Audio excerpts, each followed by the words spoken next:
You're welcome back to the Pulse on the Joy News channel on Multi TV. Now, there's some encouraging news from Akosombo in the eastern region to report today. The water level of the hydroelectric dam is rising steadily and is currently above levels recorded at this time last year. The dam is operating at some 237.4 feet, just about 2 feet to the minimum operating level. Around this time last year, there were calls for the VRA to shut down the facility for fear of damaging the units due to the low levels. Let's find out what is accounting for the change in fortune for the dam. Joining us right now is James Disu, who is with the Ghana Meteorological Agency. Thank you, sir, for joining us.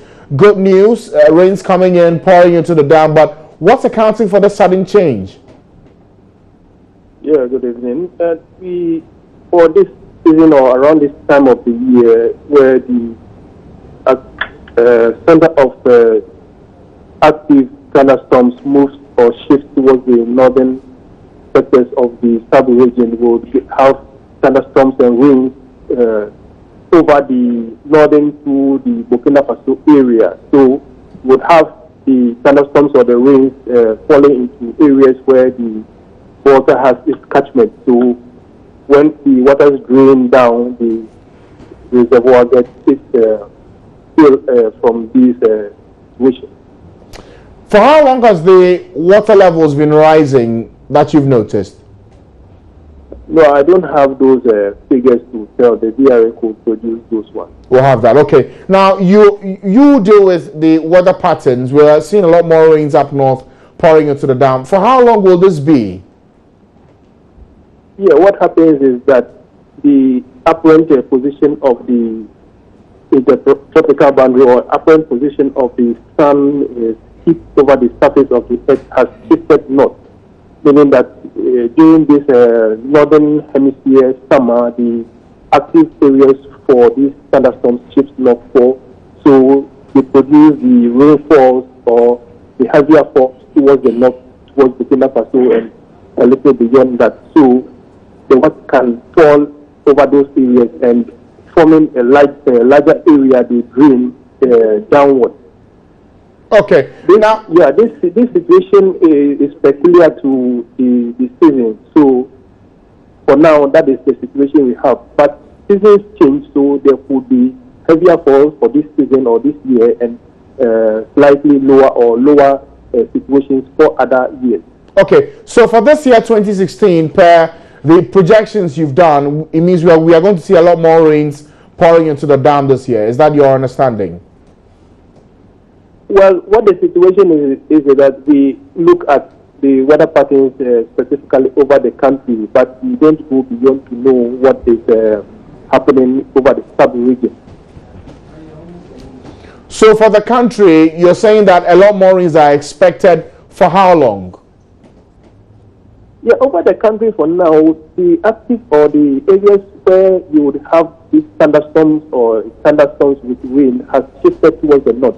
So it is the northern half which has its rain peak during this part of the year that is going to have these sort of thunderstorms or heavy rain. For the middle and the coastal areas, we will be having very slight rains or drizzle at times, and they will be occasional or intermittent. So as you would have realized, we only have slight rains or drizzle during this period of the year for the southern and the part of the middle part of the country. So for this period you speak of, will it be for 1 month, for 2 months, for this peak period you speak of?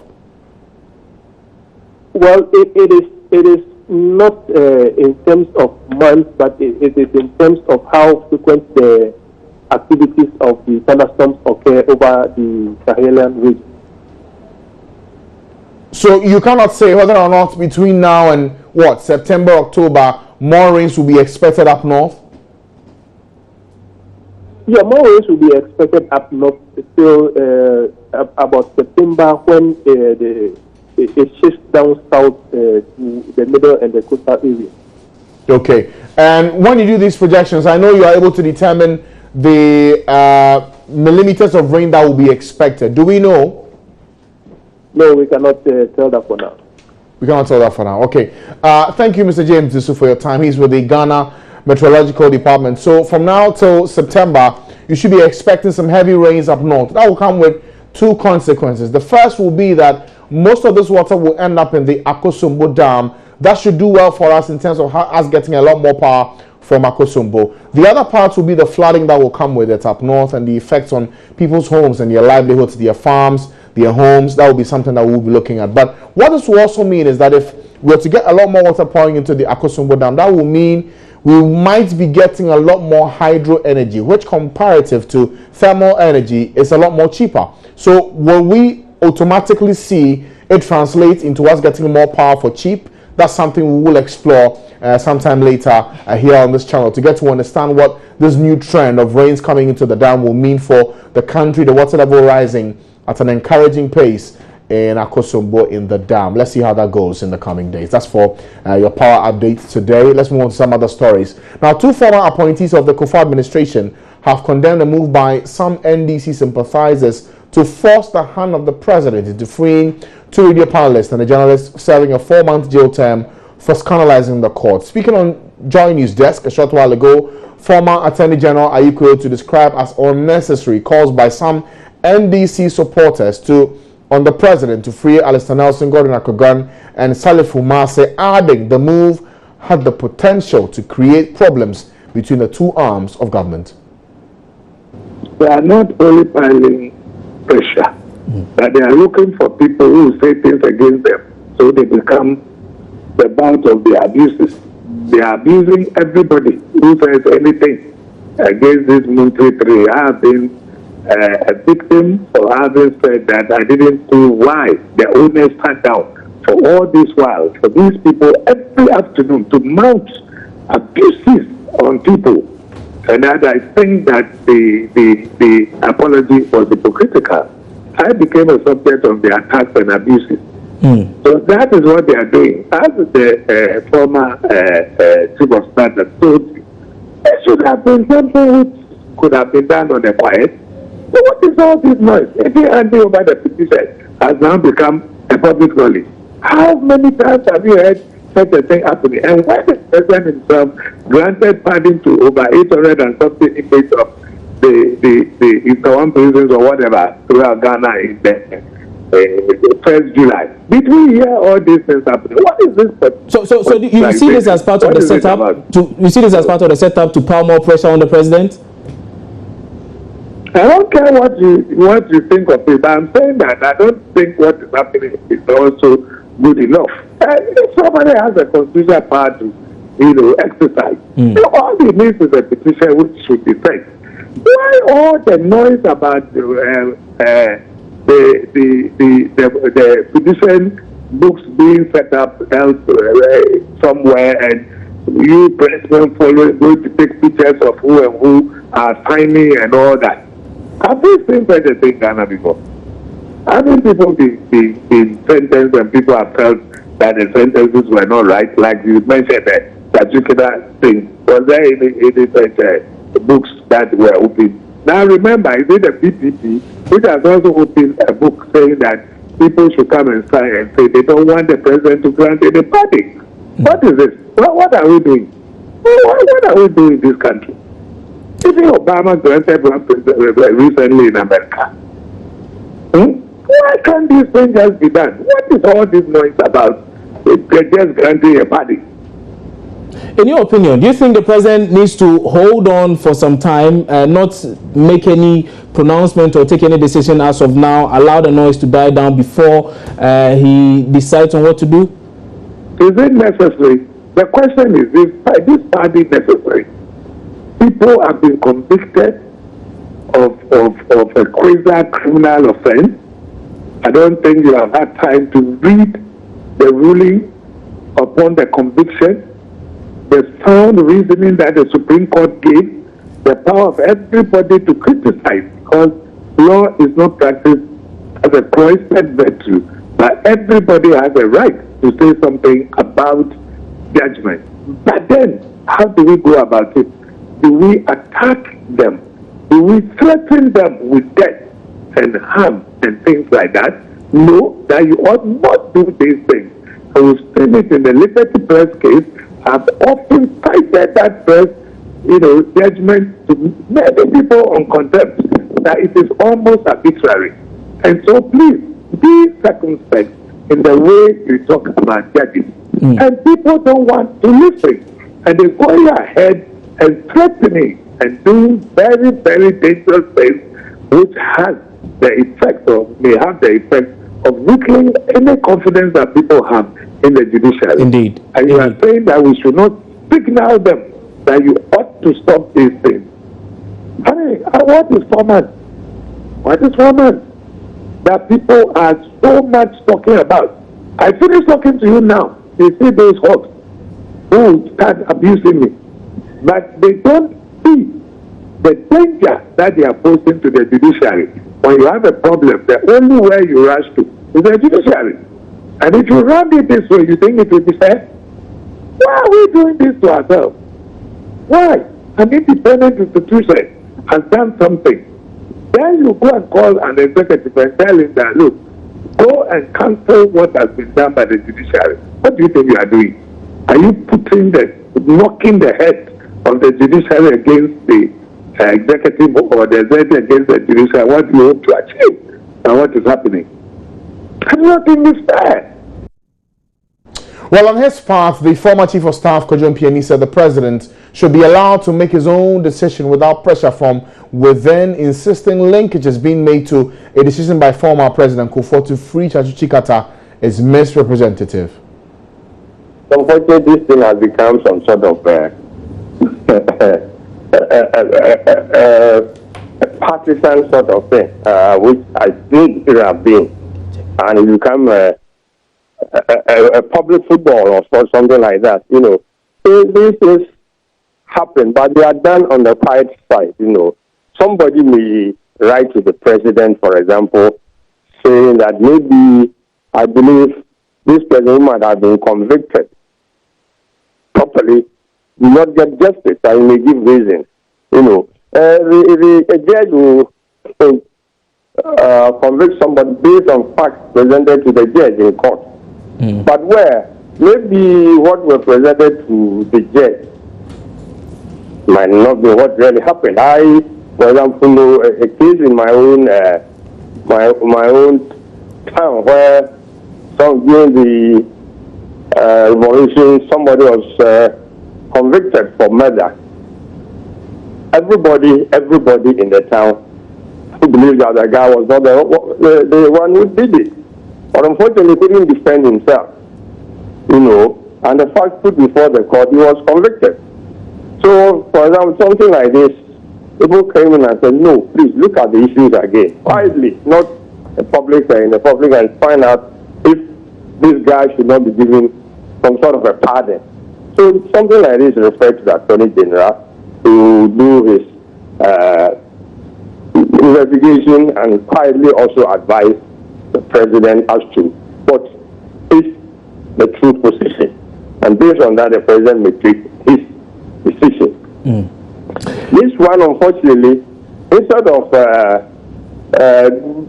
doing it in a more quieter atmosphere, it becomes a political football. And therefore, some sort of pressure is being put on the president to act one way or the other. It's unfortunate. It's unfortunate, and in this country, in our country, everything now turns into partisan sort of politics. And therefore, you put the president in a fix. What should he do? This is an unfortunate situation we find ourselves in. And unfortunately, this is not happening now. I don't know if it's the right approach for us to go. I believe it's wrong. You're seeking to make the point that this is a wrong move, particularly to power pressure on government or the president, as it were, to pardon these three. But in your instance, I'm speaking of some time back, we do know of a similar issue with a lawyer, Chatuchi Carter, who was jailed for one reason or the other. And again, some suggest that pressure was piled on the president at the time to invoke his powers, and he, in the end, did so. So what's so different about that time? I don't know of any pressure which was put on the president to act as he did, and I don't think I want to go into the processes in this particular case. But I can tell you that there was no pressure put on the president. Right, so that's for the case of the MONTIE 3 and the commentary that's come on the back of it, especially for the former Attorney General and former Chief of Staff. Well, some news we're just receiving. If you wrote the WASSCE for this year, I'm sure this is something that you may be very much interested in. The provisional results for the West African Senior School Certificate Examination has been released. And to take you through some of the numbers we're seeing in this report, let's start first with the malpractices. That's the big one here in the statement. Following the conclusion of investigations into cases of examination malpractice detected during the conduct of the examination, some 1,596 candidates had their subject results cancelled. 598 candidates had their entire results cancelled, and another 13 candidates had their entire results cancelled and have been barred from taking any of the council's examinations for 2 years, mainly for impersonation during the examination. Another thing to point out here is that the entire results of candidates presented by 85 schools have been withheld, whilst investigations into alleged case of mass cheating are being conducted. There's a breakdown also for the 274,262 candidates who sat for this exam, 2% higher than that of last year, and the breakdown of the performance for the core subjects is also listed here. We'll go through it in just a moment. But joining us on the line is the Public Relations Officer for the West African Examination Council, AGNES TEYE. Thank you, madam, for joining us here on the program. You're welcome. Right, so we received your statement. The first part that jumps at me is the 85 schools that have had their results withheld. What's the problem there? Well, the council is investigating various cases of mass cheating. So we are scrutinizing the scripts of these candidates and we will take action as appropriate. Now, which schools are we talking about here for these 85? There are 85 schools. I wouldn't like to mention one and leave out the other, but they are from various regions in the country. Which regions are we looking at? We have some coming from Accra, we have some coming from Ashanti region, we have some coming from the Volta region. And they cut across the country. Yes. Okay. Now you've mentioned some 1,576 candidates whose results have also been cancelled. Is it also for mass cheating? No, these 1,576 candidates who have had their subject results cancelled mainly brought in foreign material to the examination hall. Some came to the examination hall with prepared notes, and other people also came in with materials that they had written on handkerchiefs, on pamphlets, and other things like that. Now, with the 598 whose entire results have been cancelled, these were mainly for bringing in mobile phones to the examination hall. 2 years ago, we revised our rules, and any candidate who brings in a mobile phone to the examination hall will have his or her entire results cancelled. That is why we have cancelled the results of these 598 candidates. Okay, and you've already mentioned that for the 13 whose entire results have been cancelled and have been barred from taking any of the council's exams for 2 years, what exactly did they do in that instance? You say impersonation, but give us the details. Yes, as we stated, these candidates were engaged in impersonation cases. So you had somebody trying to write the examination for them. So as our rule states, when you are caught in an impersonation case, your entire results will be cancelled and you are barred for 2 years. So with the kind of malpractices we've seen for this particular exam, is this a reduction or we are seeing more and more year on year? Well, the number of candidates whose entire results, whose subject results have been cancelled have reduced from last year. Last year we had 1,859 and this year we have 1,576 candidates whose entire results have been cancelled. With the candidates whose subject results have been cancelled, there has been a reduction from 1,859 last year to 1,576 this year. Okay. How about those whose entire results have been cancelled? Is that also a reduction, or we're seeing more of them? With the entire results cancelled, we've had a slight increase from 453 to 598. Okay. So we've had that increase in that number. Now, for these more practices you've seen with this examination that's been written, do we get to understand what the underlying cause of this problem is? I think one of the underlying causes is we should be more vigilant at the examination centers, where our supervisors and invigilators should be more vigilant, should search the candidates well, so that they do not send materials into the examination hall for them to be caught during routine inspection by officers from WAEC, from the Ghana Education Service. And also some supervisors also report instances where candidates bring in foreign materials. So I think that if we are able to prevent them from even sending it in, then we wouldn't have them losing their results at the end. Okay.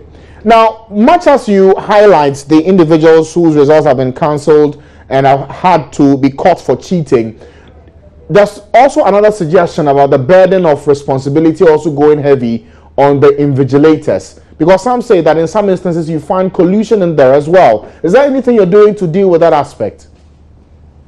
I don't get the question too clearly. Okay, I am saying that you've been able to identify the candidates who cheated and their results have been cancelled, some have been withheld for further investigations. I'm asking that in this work that is being done, are we also looking at punishing invigilators or supervisors who are also involved in this and allowing this to happen?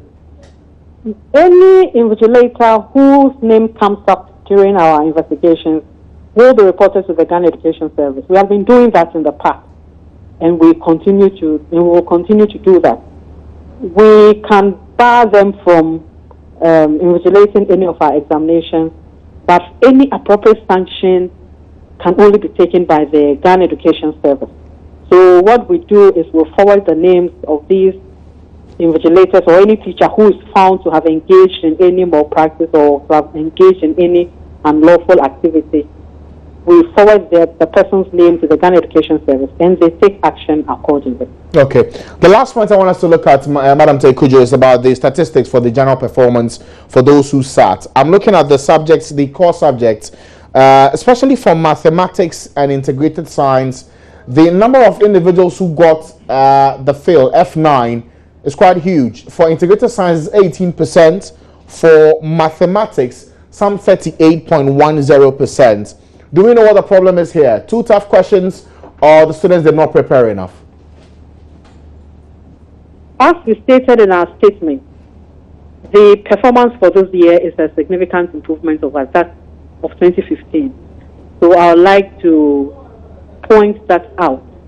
And so that should tell you that the failure rate has even reduced this year for the core subjects that we have listed as compared to last year.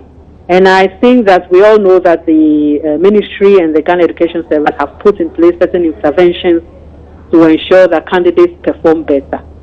So I believe that these interventions are working. And also, if candidates put in the necessary preparation before the examination, as is sometimes highlighted by the chief examiners, we should have better results. If they read more, if they prepare adequately, I think that we should have better results going forward. Okay, I'm sure for those who sat for this exam and their parents, they will be eager to get their hands on their results. What do they do?